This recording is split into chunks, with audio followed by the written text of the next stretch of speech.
Buenos días, tengan todos ustedes. Antes de iniciar mi plática, quiero agradecer nuevamente al doctor Francisco Bosques Padilla y a toda la mesa directiva, la organización y felicitarlos además, la invitación a participar en esto y especialmente a los coordinadores, el doctor Carmona y el doctor Ballesteros por invitarme. Y bueno, esta es mi segunda nuevamente presentación en relación a esto. El año pasado me tocó revisar el tema similar. Creo que no hay mucho en relación al manejo de las lesiones premalignas. Ya hoy por hoy está establecido, si me pasa mi plática, por favor. Hoy por hoy está establecido que la resección endoscópica de la mucosa y la disección submucosa son las técnicas más adecuadas para hacer la resección de lesiones incipientes y que tienen un componente variante en relación a puede ser un procedimiento puramente terapéutico o puede ser un procedimiento diagnóstico cuando encontramos una lesión que puede ser sospechosa. Entonces vamos a revisar los resultados que se presentaron, algunos de ellos y los que tienen un poco de más valor en relación al número de procedimientos o lo que se analiza propiamente en ellos, de la resección endoscópica de la mucosa y de la disección endoscópica de la submucosa. Principalmente en tubo digestivo hay dos órganos en los cuales poco, sobre todo disección, se ha aplicado ahí por lo complejo que puede ser. Y bueno, voy a presentar algunos resultados en este momento en relación a esto. Y algo muy importante que no debemos dejar pasar, estas técnicas son técnicas avanzadas que tienen complicaciones y que es muy importante que el médico que realiza este procedimiento debe manejar las complicaciones. Entonces les presentaré una estrategia de manejo de complicaciones. Empezamos o revisaré en relación al esófago. El esófago es uno de los órganos que ha sido menos afectado, abarcado pues con estas técnicas debido a que tiene una pared más delgada, a que tiene la posición o la colocación es más difícil. Por lo tanto, pues esto va a generar más problemas en relación a tener mayor riesgos de complicaciones, principalmente la perforación, que es la más temida. Este es un trabajo donde se presentan 35 casos de lesiones del esófago en 32 pacientes, 24 de ellos era una displasia de alto grado, 6 tenían displasia de bajo grado y 5 tenían lesiones como un carcinoma invasor. Intramucoso. El promedio de edad de los pacientes fue de 64 años y voy a tener que voltear porque acá no vemos tampoco. Ok, el tiempo de lo que se analizó en este estudio fue el tiempo de procedimiento, que fue de 38 minutos, el tamaño de la lesión, que fue promedio de 27 milímetros, cuando eran lesión y que eran de 12 hasta, el intervalo de 12 hasta 64 milímetros, y cuando era un tumor era de 3 a 52, de 15 milímetros promedio y era de 3 a 52 milímetros. El porcentaje de resección en macroscópica fue del 97%, la estancia hospitalaria en estos pacientes fue de 4 días y las complicaciones que se presentaron fue de perforación, microperforación del 5%, sangrado en el 2%. Estos dos tipos de complicaciones fueron manejadas endoscópicamente y no requirieron de otro manejo quirúrgico. Y una complicación tardía fue la estenosis, 17%, que fueron manejados con ultrasonido, con dilataciones y que respondieron promedio 2 dilataciones por paciente que presentó esta complicación. Y de los tratamientos, 2 de los pacientes tenían una enfermedad avanzada y entonces fueron sometidos a un tratamiento oncológico con radioterapia, con quimioterapia. El resultado en cáncer gástrico es el tratamiento hoy por hoy en el oriente de elección en los pacientes con lesiones incipientes. Esto ha tenido gran aceptación en diferentes partes del mundo y los criterios que se utilizaban, absolutos o definitivos que se utilizaban, han sido modificados, y el propósito de este estudio es el definir cuáles son los resultados que hay en un grupo grande en Japón de pacientes con cáncer gástrico incipiente utilizando los criterios extendidos. ¿Cuáles son los criterios? Este fue un estudio retrospectivo y los criterios absolutos que se consideran son pacientes que tienen una lesión intramucosa, que son carcinomas bien diferenciados G1, G2 y que tienen una lesión menos de 20 milímetros. Y los criterios expandidos o extendidos, perdón, y son los que ahora están en evaluación para su manejo y resultados, son lesiones que son intramucosas mayores, hasta 30 milímetros, que pueden estar o no con invasión a la submucosa en menos de 500 micras, o sea, en la parte superior, la parte tercio superior de la submucosa, y que pueden ser lesiones indiferenciadas en menores de 1 centímetro. Los resultados de este estudio fueron 1.102 casos, 631 tenían cáncer y 471 tenían displasia de alto grado.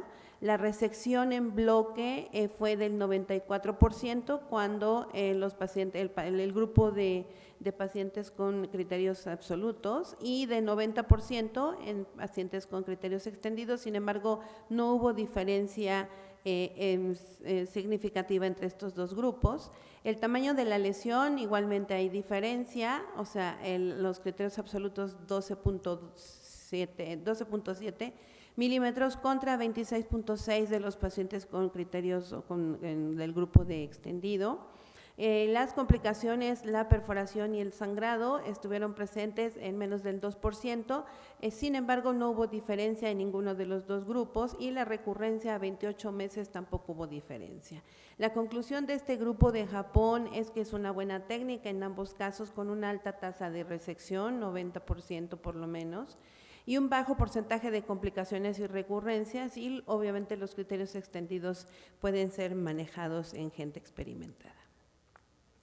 Este es un trabajo similar en el grupo europeo, y quisiera nada más aquí llamar la atención en cuanto a sus resultados. Obviamente son 141 casos en los cuales se hicieron 137 resecciones. Obviamente aquí tomaron en cuenta igualmente los criterios absolutos y los criterios extendidos, y aquí el grupo que tenía criterios absolutos fue de 24, sí, fue de 28, perdón, y el grupo de los criterios extendidos se dividieron en 3. El que tenía un solo criterio, el que tenía 2 criterios y el que tenía 3 criterios, y obviamente aquí se analizó aquellos que tenían, cuál fue el resultado en cuanto a la resección en bloque y en cuanto a la resección histológica, a la curación o a la resección completa. Y lo que se observó aquí es que el grupo que era el más numeroso, de 71, que tenía una que eran de 80, perdón, y que tenían una resección en bloque de 88%, con un solo criterio, fue muy diferente a aquel grupo en el que tenía 3 criterios y en el cual la resección fue muy baja, del 28%, una resección completa, es decir, el tener una curación. Entonces, la conclusión de este trabajo es que y el tamaño de la lesión es lo que es mejor pronóstico que la diferenciación y obviamente que la invasión a la submucosa. Por tanto, lo que consideran o lo que recomienda el grupo es que tiene buenos resultados en lesiones que tienen criterios absolutos, y obviamente en extendidos, cuando solo se trata del tamaño de la lesión, tiene mejores resultados en cuanto a la eliminación o a la resección completa. Los adenomas duodenales esporádicos, generalmente, si me le da clic aquí por favor, Generalmente son un hallazgo durante un procedimiento endoscópico. Sabemos que tienen un potencial maligno y que estos pacientes cuando tienen un procedimiento o requieren un manejo quirúrgico tiene alta morbilidad y puede tener mortalidad, ya que algunos o varios de estos incluso requerirán de un Whipple para ser eliminados. Entonces, el objetivo de este estudio fue comparar los resultados a largo plazo de la resección endoscópica de la mucosa para el tratamiento de adenomas esporádicos duodenales. Este fue un estudio retrospectivo en un centro de tercer nivel en Australia y lo que se revisaron fueron 100 casos con edad promedio de 66 años. El tamaño de la lesión fue de 25 milímetros. Y 29 de estos pacientes tenían una lesión que ocupaba más de dos terceras partes de la circunferencia. Los resultados, la resección se logró completa en el 94% y aquí se presenta un análisis comparando de acuerdo al tamaño de la lesión, comparando en donde hubo diferencia fue en relación al tiempo de la duración del procedimiento, obviamente en lesiones mayores de 25 milímetros, en cuanto a si había o no necesidad de observación y de hospitalización, es donde hubo diferencia y no en complicaciones ni en ninguno otros cambios. El diagnóstico que se hizo para hacer la resección, cuando se hizo la resección, el 29% de ellos, hubo un 30% de cambio en el diagnóstico, 29% tenían una lesión más avanzada de lo que inicialmente se había observado en los estudios de biopsia o resección endoscópica a los que habían sido llevados, y 1% tuvo una lesión menor, 42% tuvieron complicaciones como hemorragia y todas fueron manejadas endoscópicamente. Y la resección completa se logró en el 97% de los casos. La resección endoscópica es una técnica segura y efectiva en el tratamiento de los adenomas duodenales. Y en las resecciones utilizando algunas otras técnicas como el CAP, este es un estudio donde se compara el utilizar resección endoscópica con CAP, que es lo que conocemos y que puede mejorar o puede detener mejor una lesión, contra los que no se utiliza o los que no se usó CAP, y lo que vemos igualmente es 53 pacientes, se logró una resección completa en 48 de ellos. Las complicaciones fueron en 3 pacientes, uno tuvo una perforación, el cual tuvo que ser uno de ellos reparado o manejado por cirugía, y 2 tuvieron hemorragias que fueron manejados por endoscopía. Entonces, no hubo diferencias en utilizando el CAP o no, tal vez técnicamente es más fácil, sin embargo en resultados es similar. Y bueno, pues el grupo comenta en sus conclusiones que es una técnica segura y efectiva y que es importante que esto sea realizado por endoscopistas expertos. La disección endoscópica es menos utilizada en el duodeno por por el tipo de órgano que tenemos, es más delgado, más movimiento, más líquido, y esto puede tener mayor riesgo de complicaciones. Entonces, este trabajo tiene el objetivo de demostrar la seguridad y eficacia de la disección endoscópica de la submucosa en los pólipos no ampulares del duodeno.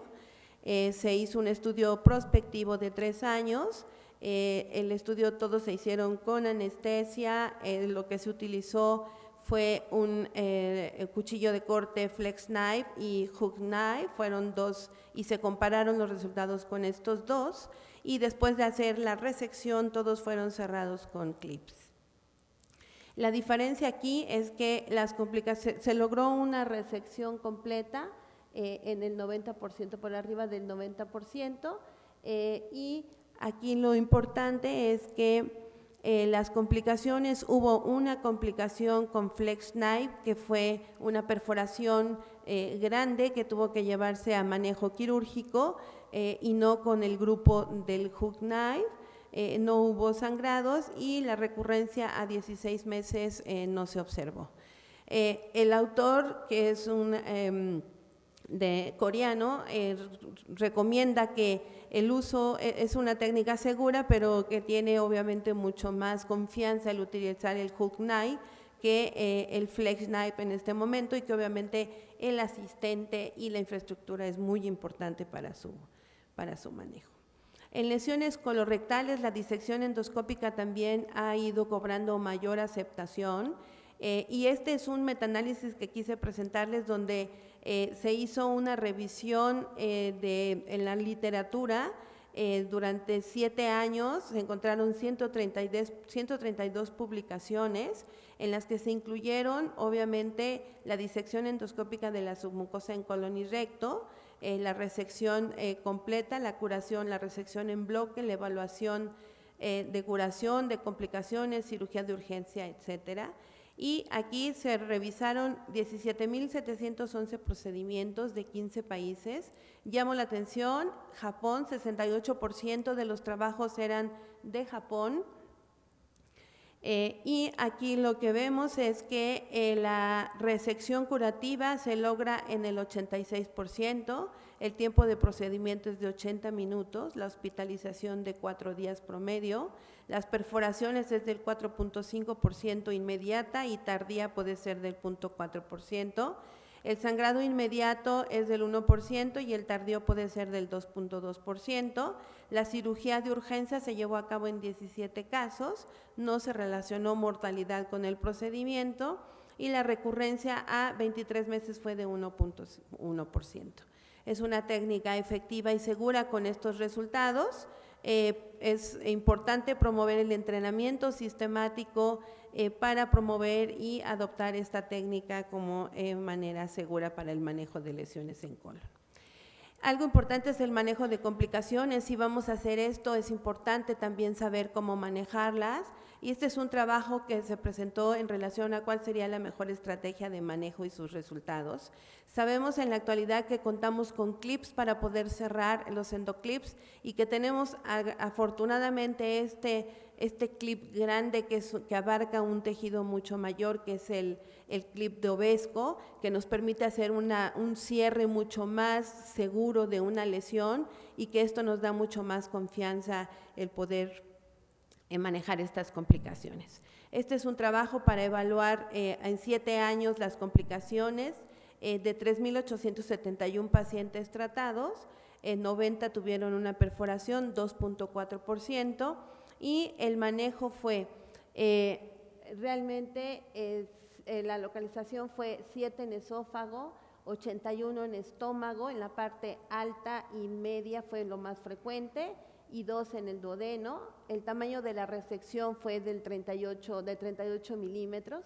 La perforación aparente durante la disección fue en el 76% y hubo microperforación en el 17%. El cierre de perforaciones fue por endoscopía utilizando endoclips en el 97%, y solo 2 pacientes tuvieron que ir a cirugía. Y otras estrategias que se utilizan en este grupo es el uso de antibióticos, el bloqueo de la secreción de ácido, el ayuno de 3 a 6 días, y en promedio la estancia hospitalaria es de 8.7 días. Es muy importante, y la recomendación que hace el grupo es que la detección y el manejo oportuno de las perforaciones debe realizarse y manejarse de primera intención de manera endoscópica. Y este es el último trabajo que siempre lo dejo al final, es la curva de aprendizaje del manejo de este tipo de técnicas. Este es un trabajo coreano en donde un solo endoscopista hizo todos estos procedimientos, y él mismo o el grupo analizó cuáles eran los resultados cuando él inició sus trabajos en los años 2007 y en la actualidad. Y lo dividió en 4 grupos, y entonces lo que vio es que 119 casos, y lo que observó es que el primero y el segundo periodo tenía más alto índice de complicaciones, la resección era menos el porcentaje y tenía el tiempo de procedimiento era mucho mayor que cuando lo hacía o cuando lo hizo en el segundo periodo, es decir, en los últimos 3 años. También igualmente aquí este grupo recomienda que esto debe ser para endoscopistas que tengan experiencia, deben por lo menos tener más de 60 casos hechos con un experto para poder utilizar esta técnica. Y con esto termino solo para recordar estos puntos, que la resección endoscópica y la disección son técnicas seguras y efectivas, deben considerarse como un procedimiento avanzado, es necesario tener el entrenamiento adecuado antes de realizarlas y obviamente tener el equipo y la infraestructura suficiente para el manejo de las diferentes complicaciones. Muchas gracias.